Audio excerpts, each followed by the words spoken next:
I had a 26% chance of living 5 years, and I'm here. And every year that I live without progression of my disease, I have a better chance of surviving longer. But unless I am hit by that proverbial bus, I'm gonna die from cancer. Can you talk about what your style says about you? Before I was diagnosed, I was 5'10", 125 pounds, long blonde hair, double D boobs. People wanted to be around me because I was pretty. And then I started getting the tattoos, and a little bit of that went away. Then cancer came, and I was emaciated, I was bald, I had my breasts removed, and I realized that I was enough the whole time. And it wasn't until I was stripped of all of those things that I thought made me me, did I realize that none of that shit ever mattered. Can you take off your green bag? Sure. So can you tell us a little bit more about assumptions that people have about you? I think when I first got sick, people assumed that I didn't take care of myself. You know, cancer is something caused by smoking or caused because you didn't go to the doctor and they didn't catch it in time, right? And my mom was diagnosed at 44 and she was fine.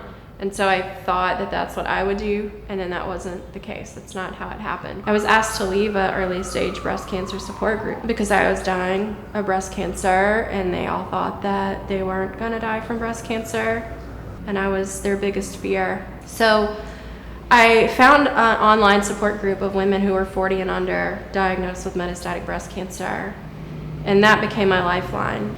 Even though my family was supportive, until you've heard those words, you cannot understand what it feels like to be told you have a terminal illness and you have 2 years to live.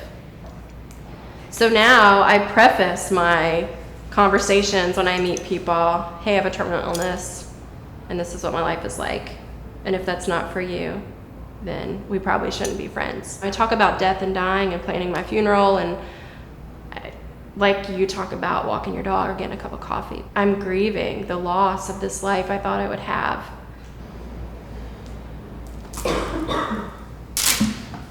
Take us a little on the journey, beginning with the diagnosis, I guess, that moment. What happened after that? I was a foster parent and had an infant baby.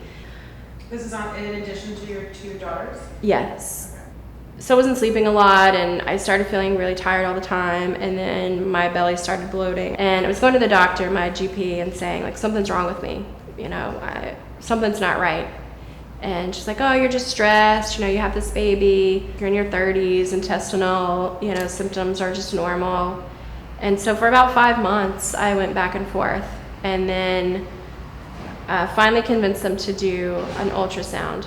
They did an ultrasound of my pelvis and found out that my ovaries were enlarged. And she said, it's probably just because of your menstrual cycle. Let's wait a couple of weeks and do it again. So we waited a couple of weeks and they were even larger. So I was then sent to a gynecologist who did an internal ultrasound, and my ovaries had gotten even larger. So then he did an MRI. The results came back as a mottled appearance of the bone, which is the first time anyone suggested that I see an oncologist. My dad's mom had died of cancer at 33 years old, and I told this doctor that I wanted her to take every single thing out that she could take out because I never wanted to be worried about a gynecological cancer again. And she finally agreed to give me a complete hysterectomy. Once she had me in the OR, she opened me up from my belly button to my pubis and saw that my entire pelvis was fused together with cancer. She removed one ovary and came out of the OR and asked my husband if she could close me up, send that to pathology, and see what came back. And he said, absolutely not. You go back in that OR and you take everything out like she asked you to. And I really think that that is a big part of why I'm still here, because had she left all that cancer inside of me, I don't know what would have happened. So everything that she could scrape out, she scraped out. My ovaries, my tubes, my uterus, my cervix, and the top portion of my vagina, which basically left me with a 2-inch vaginal opening. And she closed me up, sent me upstairs. And 2 days later, a nurse practitioner came around to tell me that the pathology came back and that I had breast cancer cells in my reproductive organs. and that while they could offer treatments, that there was no cure, that it was stage 4. After that, a breast oncologist told me that I had 2 years to live and that I should go home and get my affairs in order.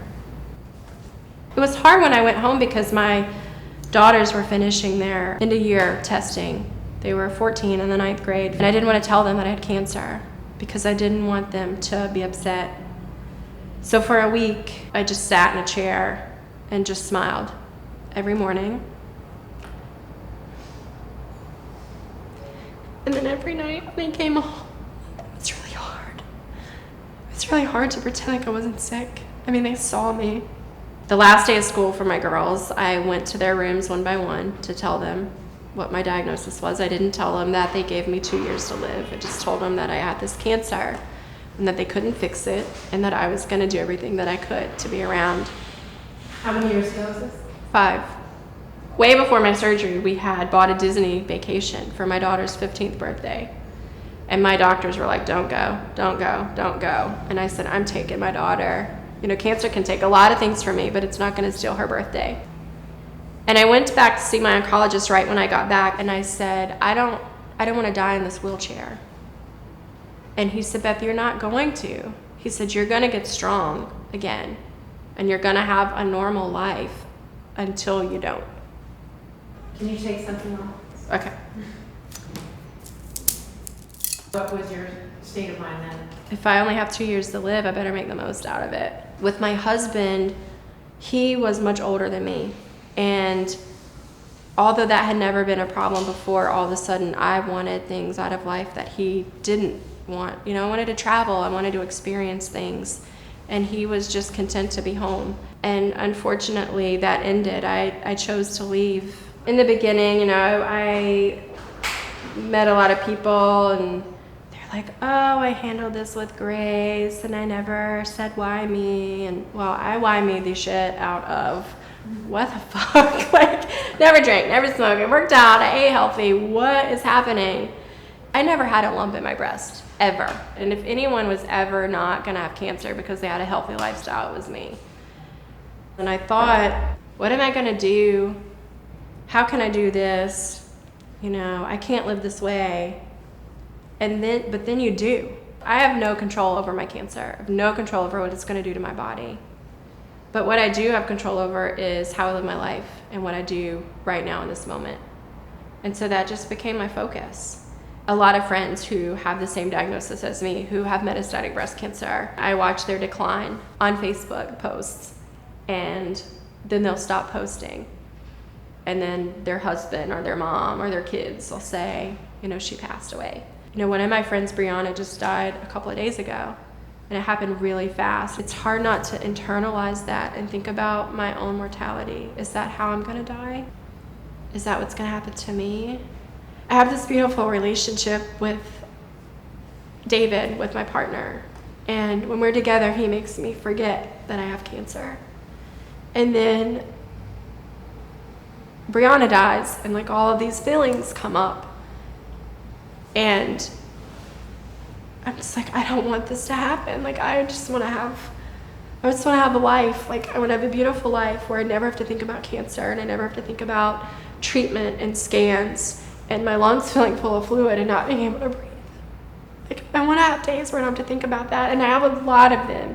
But the days that I'm faced with it are really hard. And I don't think that I feel sorry for myself. I just get so frustrated that it doesn't have to be this way. Metastatic breast cancer has a 2% survival rate, people who live beyond 10 years. I had a 26% chance of living 5 years, and I'm here. And every year that I live without progression of my disease, I have a better chance of surviving longer. But unless I am hit by that proverbial bus, I'm gonna die from cancer. I know that. But I think that through research and science and advancements in medicine, we can make a big difference. Just like we've rendered diabetes and HIV chronic illnesses, we can do that with cancer if they direct the funds to the appropriate places. They're not doing that. And so watching friend after friend after friend die when I know that there are potential solutions out there waiting for funding, we're not moving fast enough. I want to be 70.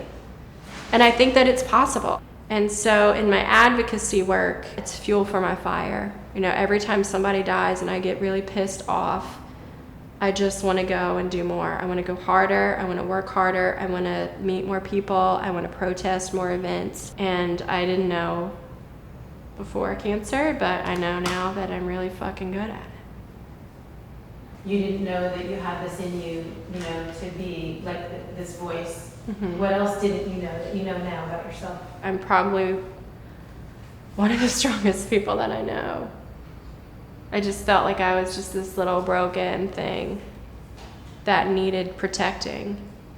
And I'm not that. When do you feel most vulnerable? I think I'm the most vulnerable when I'm with David, because I can be. You know, I remember one day he was at my house, we were on the swing on my back porch, and my head was in his lap, and I just started crying because it was a beautiful moment. And then I started thinking how short-lived our relationship would probably be and how he would react if I got sick. And the tears came, and we had a conversation about it. But he takes care of me. He takes care of my heart, not me. He takes care of my heart and my soul. And I feel like I can just let it all out and just be totally exposed.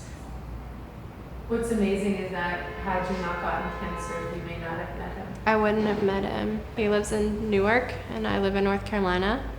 I was doing a fashion show for cancer patients. He volunteered to be the medic on set.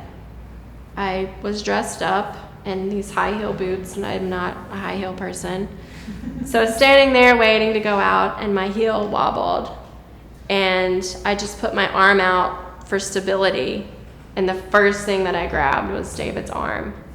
And I looked into his eyes, and that very moment, I just knew, this is your person. Something that's not talked about is sex and intimacy after cancer, especially breast cancer. It's a real physical issue. Not only did I not have estrogen, but after my surgery, I barely had a vaginal opening. I couldn't even accommodate a man's penis. Like, it's real. And I was, you know, in my 30s. He didn't fit inside me, but he listened to me, and he understood, and he was patient, and we just kept trying. I mean, I'm 40 years old and have terminal cancer, and I'm having the best sex I've ever had in my entire life. Oh, sure.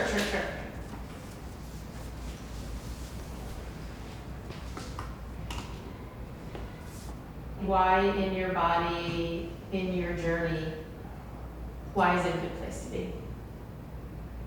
It's a good day to be alive. Every day is a good day, even the bad days. Because if you're feeling joy or happiness or amusement, or even when you're sad and frightened, those are all feelings. And they're all things that you should find gratitude for experiencing. Even on the days that I hurt, I just am full of gratitude that I'm still here to experience it. It's life, and it goes by so fast.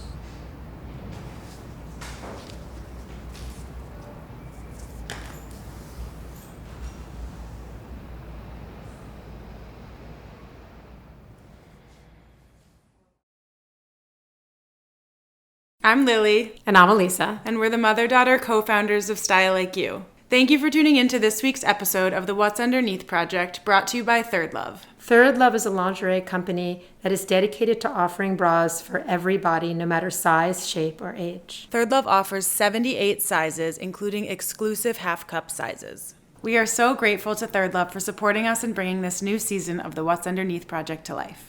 If you agree that facades separate us and being radically honest brings us together, help spread the movement for self-acceptance by sharing this episode and subscribing to our YouTube channel. And don't forget to click the bell so you're aware of every time we drop a new episode.